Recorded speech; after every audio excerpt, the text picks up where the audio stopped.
Hello বন্ধুরা, good morning তোমাদের সবাইকে। তো আজকে আমি ফুলকপি আলু সয়াবিন দিয়ে তরকারি। তো তার আগে বলি তোমাদেরকে, অবশ্যই মমতা কিচেনে তোমরা সবাই একটু করে সাবস্ক্রাইব করে দেবে, একটু করে সুন্দর করে একটু করে ছোটো করে লাইক কমেন্ট করে দেবে।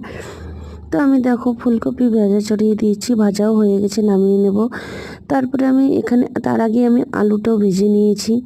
আলু ভেজে নিয়ে এখানে সয়াবিনে গরম জল দিয়ে ধুয়ে তারপরে এখানে লবণ হলুদ মাখিয়ে তারপরে আমি ওই আলু ফুলকপি ভাজার তেলেই সয়াবিনটাও ভাজা করে নিয়ে নেব।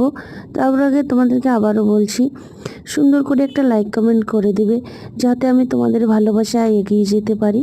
তো দেখো তোমরা, এখানে আমি দিয়ে দেবো ডালচিনি আর জিরা, একটু তেজপাতা আর হালকা একটু ছোটো একটু সাইজের পেঁয়াজ দিয়ে দেবো।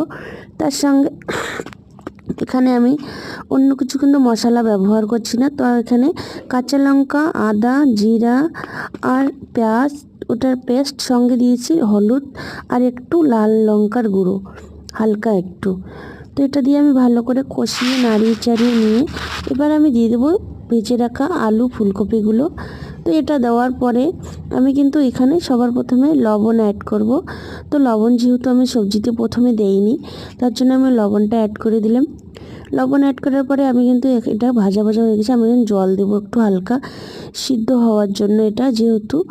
তো এইটা সিদ্ধ হতে হতে তার আগেও তোমাদের বলছি, দেখো আমি এটাকে কিন্তু কষিয়ে নিয়েছি ভালো করে, কষানো হয়ে গেছে। এরপরে কিন্তু আমি ঝোলের জল দিয়ে দেবো। তো ঝোলের জল দেওয়ার পর আগে তোমাদেরকে একটা কথা বলছি, শোনো।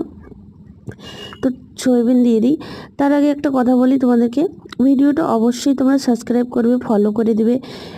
তো দেখতেই পাচ্ছ আমি এখানে ঝোলের জল দিয়ে দিলাম। ভিডিওটা যদি অবশ্যই ভালো লাগে তো অবশ্যই একটু সুন্দর করে লাইক কমেন্ট করে দেবে। দেখো কালারটা কিন্তু খুব সুন্দর এসেছে। আমি কম তেল মশলায় এরকম গ্রামীণ খাবার ঘরোয়া পদ্ধতিতে রান্না করি।